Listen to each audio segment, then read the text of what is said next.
Hey guys, welcome back to the channel. Tonight we will be working on this 2007 BMW X3. The reason why it's here, the customer's complaint was that the headlights stopped working, the low beam lights. Now this is just a regular halogen, non-xenon or HID, nothing crazy, just regular halogen bulbs, and he noticed that both the low beams were not working. Now you may notice that I've got the scope hooked up. You might be asking, why am I scoping? Is this just a headlight situation? So on and so forth. Check the bulbs, call it a day, and move on. Well, the reason why I'm doing this is because even though they're just basic halogen bulbs, we do have a control module that's involved, and you don't want to make the wrong call by not knowing what's going on with the system. So let me get you set up and show you what I'm talking about. So what I'll do is I'll start by just literally showing you what the complaint is. So if you notice, we are in the automatic mode. We are indoors, so it should be enough to turn the lights on. And which, there you go, you see the interior lights are on, which would command the low beams to turn on. So park lights are on. And no low beam lights. I'll get this shut off, and the next thing you want to do or can do, or what I did, is check for codes. And this is again the X3, and we'll look at obviously the light module. First things first, it is communicating. We do have two trouble codes for the right side and the left side for the low beam, basically not working. And so with that, we take a quick look at how the system is set up, or the diagram, and it's pretty straightforward. Here is the light module. This is the light switch. It's going to send your request to the module. And here's the left headlight and the right headlight. Each one of them has a ground, and they're separate, different grounds, but then you've got power feed for each of the bulbs. And so as far as where I am going to be testing is I'm tapped into all four power feeds to check and see what we have there. Okay, so I've got my scope running. Let me change my time. And let's key it up. And we'll actually key it up in the off position to start with and see what we get. Now, I've got a hunch as to what possibly might be going on, and this is only because I've dealt with this in the past. Okay, so if you notice, the inner bulbs on both headlamps is on, but our light switch is in the off. And we have some activity here. We'll break down the scope information here in a little bit. But that there, since we are in the off position, that is our daytime running light. And if we go to turn on the headlamps, and I'll go actually this way to prove it out again, that should turn on our low beams.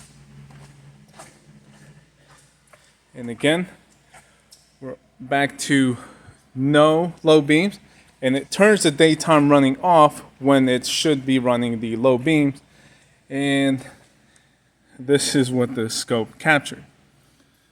So let me stop the scope. I'll turn the key off, lights off, and I'll break down the waveform and see what is possibly going on.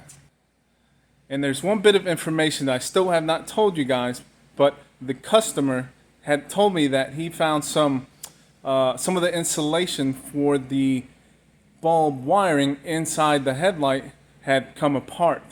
Now, again, I told you I kind of maybe have a hunch because I've seen this before. Actually, one of my daughter's cars, X3, same year, same situation.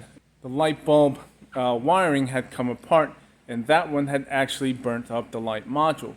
Once those two wires touch, it damages that light module. So I had to replace that on hers. On this one, this is why I wanted to do some testing to see if we've got a burnt module.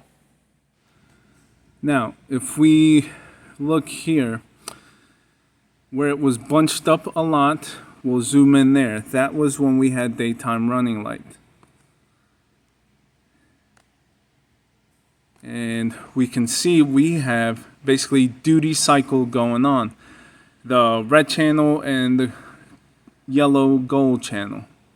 That is the light module controlling and turning on the daytime running light. One thing to point out that's kind of interesting, or that would make sense on these newer cars, since the daytime running lights would probably be on a lot of the time, they are pulsing it on. That helps control the heat to the module instead of constantly being on without any pulsing and just creating a lot of energy and heat and just cutting down the reliability. So that's pretty cool to see that on daytime running lights, they run them, but they pulse them, and they pulse them to control the heat and keep from damaging. So we know both daytimes are working. Obviously, we see the scope. And so obviously, now we will go and look at the other two commands, which they are not aligned in the same ranges. So let's take a look. So we're going to be dealing with the blue and the green. The blue clearly comes up and stays up there close to the 12 volts. And the green does not come up. Let's see. It's staying down low, and looks like, not sure if that's interference or some sort of activity, but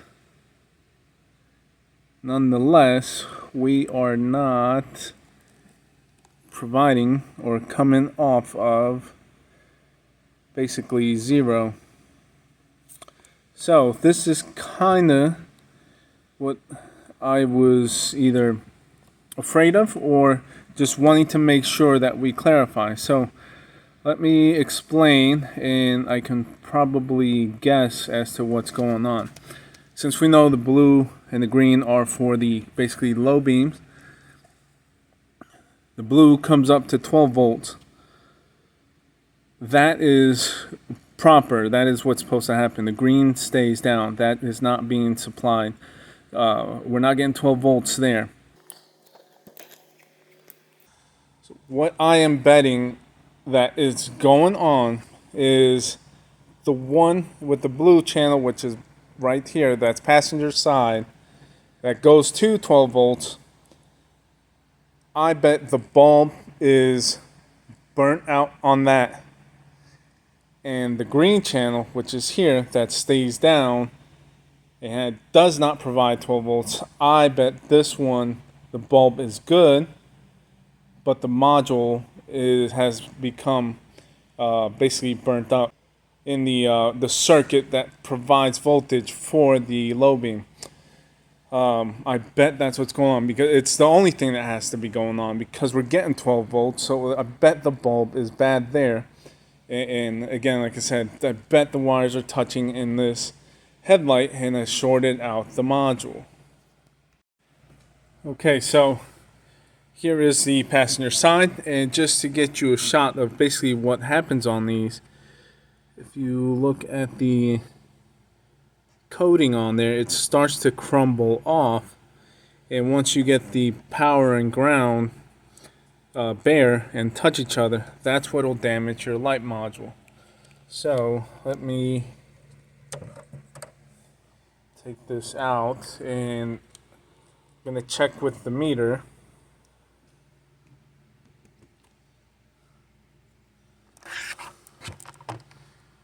just so that we can see on camera. So obviously I've got the meter on ohms.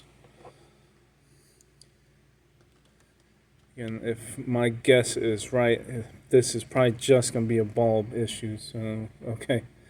There you go. I'm on both terminals. Still open circuit.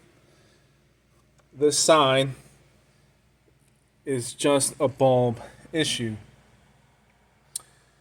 And I, again, am betting that that is going to be bad news. So, maybe while I got you here. Okay, so I went ahead and got a new known good off the shelf there.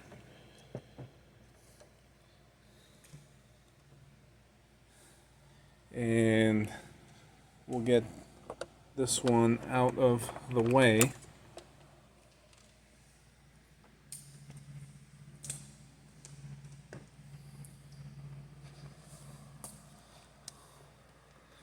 I'm going to get this put back in.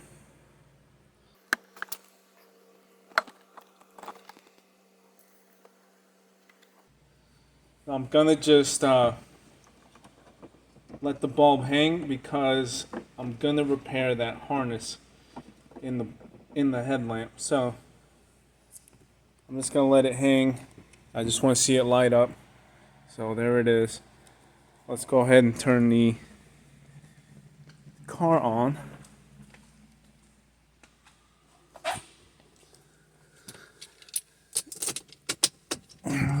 Let's go to automatic. And alright, there we go. So, as of now, this side, this circuit, everything is good other than the sheathing or the insulation that needs to be repaired. But the reason why this side was not turning on was simply a bulb issue. Again, this side, I keep reiterating, but it's gonna be a module, most likely. Okay, so I just removed this light to take a look at it, and if you can clearly see, but power and ground are kissing. You never want that. That pretty much confirms that what's happened to this side with the module. Now I can split those apart, see if we get any different type of reading. I've actually not ever done that. Maybe it's in the protection mode, but let's see if that could be the case.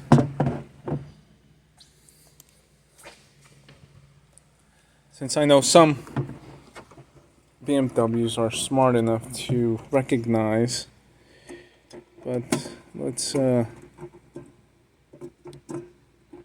get these guys separated. So it looks like there's two grounds.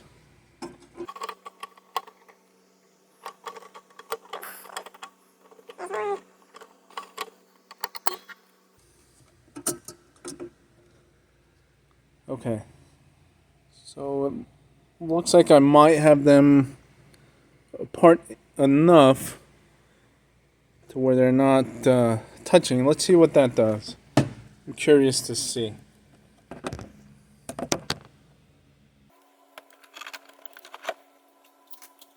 So I'm going to connect the scope again. Alright, there we go. It's plugged in, laying there.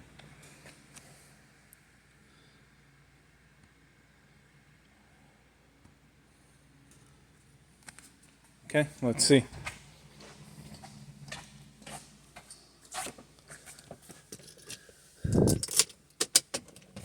Okay, we are still on.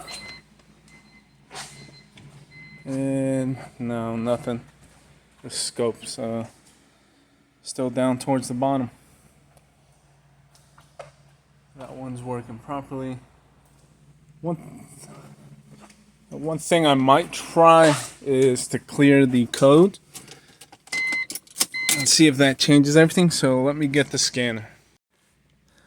Okay, so I've got my interface hooked up. Let's key it up. Actually, let me turn the lights off. Key it up. And let's go into the vehicle. Again, I'm just trying things just to try. If there's any way to avoid any issues, I'll try it, but not sure what's gonna happen, so.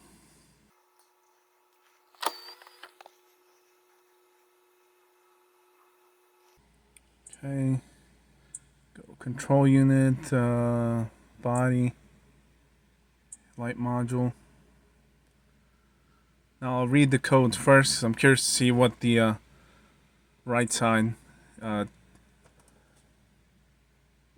changed to, if anything.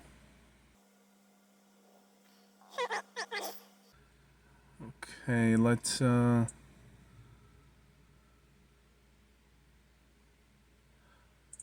clear them.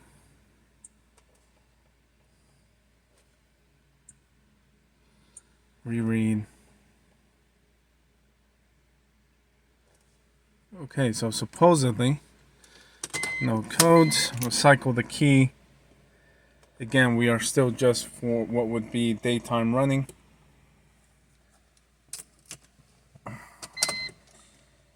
Now we'll turn on, and I don't see anything. So let's double check. Still no codes.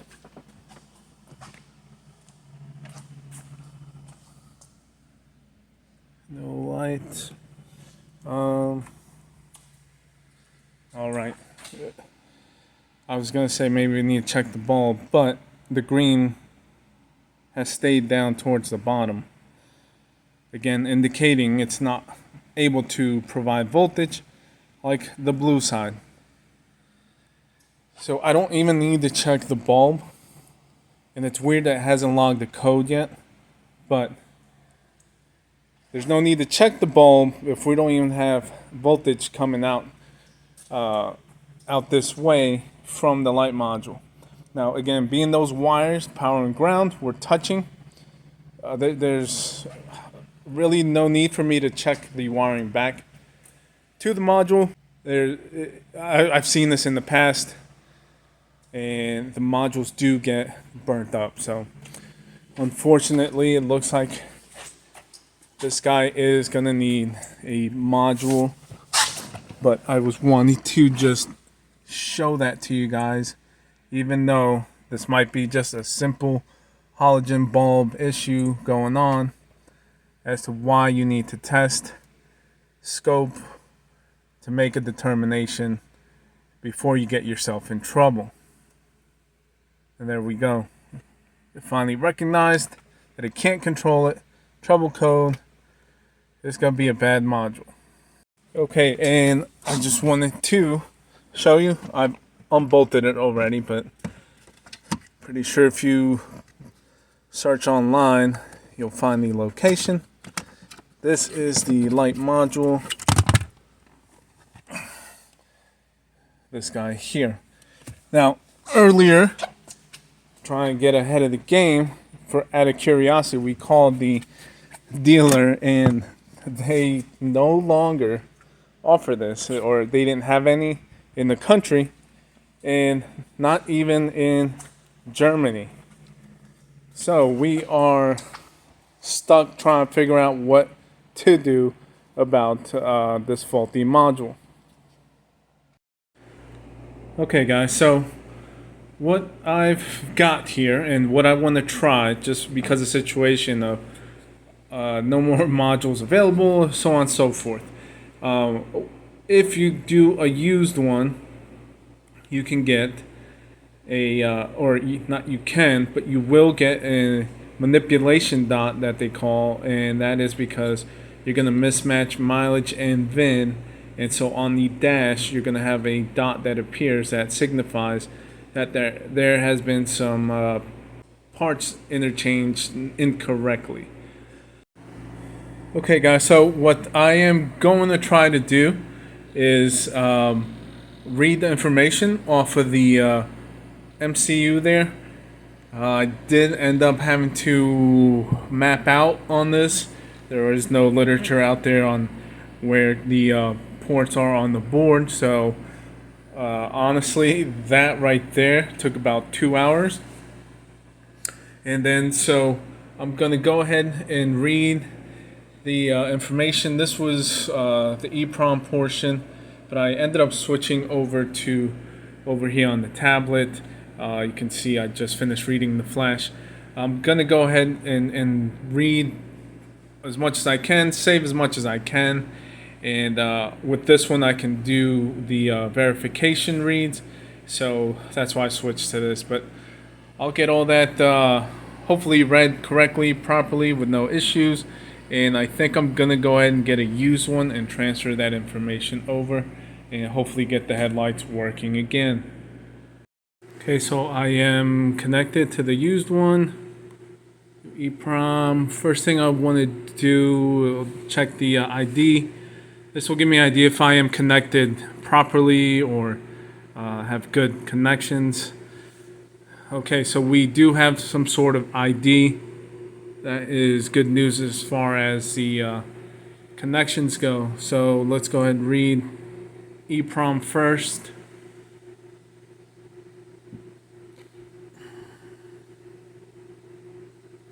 And I do have the verification set. So there we go. These tend to have a lot of nothing here in the beginning up to a certain point. There we go. So this was similar to what the original one looked like. I'll go ahead and save this and move on to the flash. Okay, so the flash was saved successfully. Again, it was read twice, so it was a good read. Now those were just for the donor. It's just always good practice to save all your data, even if it's a donor that you're probably not going to need. But if you need to do any type of recovery or anything like that, it's good to save it. So now, since we are connected to the donor, we want to write from the original light control module. So we'll go to EEPROM. I'd like to do the EEPROM first. So we go to write. Okay, so this is the file I want. Hit yes.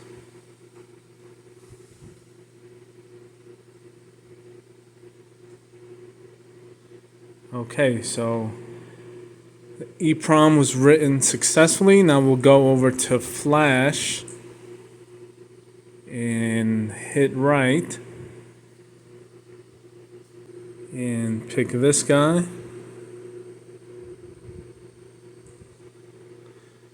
We'll write the flash. Now flash do tend to take a little bit longer. It's a lot bigger of a file.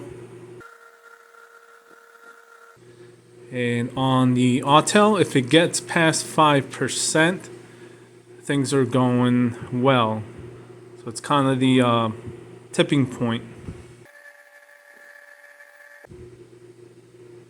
There we go. Being that it just crossed over, we should be good, and I'll continue until we write it all, and then I'll take this over to the vehicle, plug it in. Hopefully we'll not get a manipulation dot, and hopefully this light control module does not have a burnt switch driver for the headlight.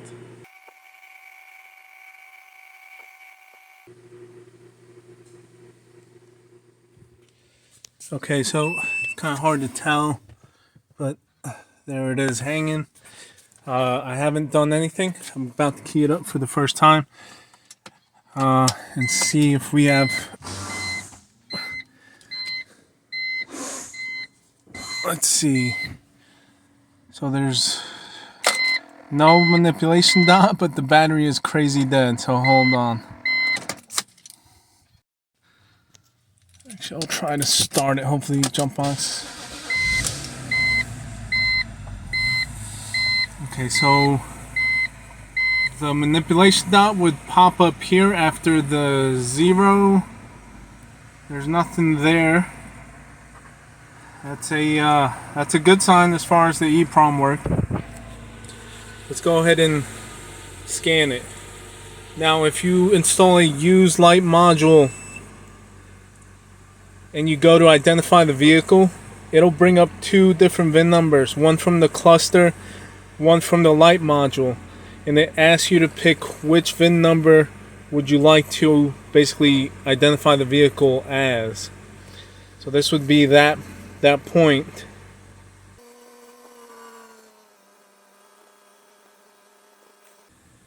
Okay, so let's see. 97. Alright, hard to tell. Apologize when in the dark, it's late night. So it's ending in the same digits. Again, that's 2 things now confirmed. Oh, sorry about that. No manipulation dot. And we pull up only 1 VIN number to choose from. Alright. So, I think we are on a good roll right now.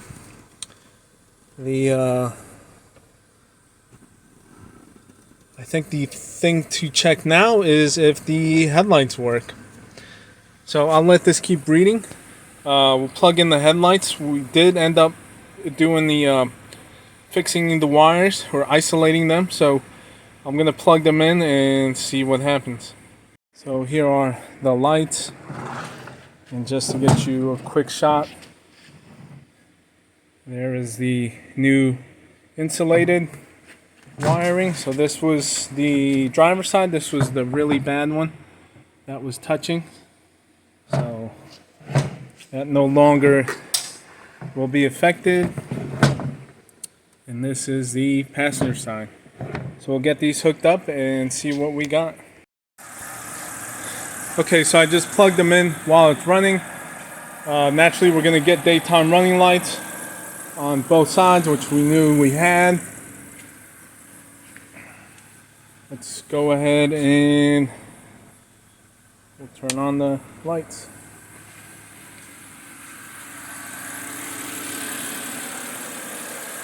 And good one there. Nothing here. Let me check that light bulb. Okay, so I just got the bulb out. Let me go ahead and get this one removed. Right now I'm just gonna flip-flop them side to side. I know this one is good.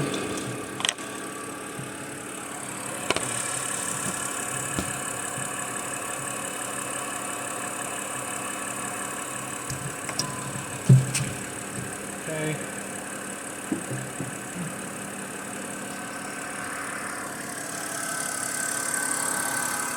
So here's the good one, there's the bad one.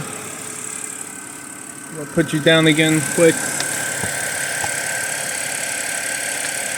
Promise I'm not doing any smoke and mirrors here. There it is. We'll go ahead and get this plugged back in. Again, doing this all continuous and I guess live, if you want to call it. Let's prove out a point. And it's just hanging. We got daytime running. We'll hit our light. And boom, there we go. Alright. So that module, so obviously we need a second bulb. So we'll get 2 fresh bulbs. But now we have the ability to power up and send power, control that side. But even better, no manipulation dot, no VIN mismatch, no mileage discrepancy, so on and so forth. So the let's see if we get some light on there. That donor EEPROM. Looks like we did a good one here. We did it correctly. We didn't mess anything up. transferred the info correctly. The vehicle is happy, thinks it has the original one. We now have a good working vehicle. Alright guys, so I'm going to end it there. It's pretty late. This one was a little bit of a struggle trying to figure out all that, but I'm glad we got that figured out, especially since we do not have any new modules being able to be sourced. With that, we were able to clone a used one. My first time doing one of these. Glad we got it done correctly. So, customer's gonna be happy, no more issues as we said. Keep reiterating that, but just happy to get this one done and completed. Hope you enjoyed it, hope you liked it. That's it for this one. I'm tired, it's late, and I'm gonna button this one up here. So thank you for watching, and until the next one, that's it.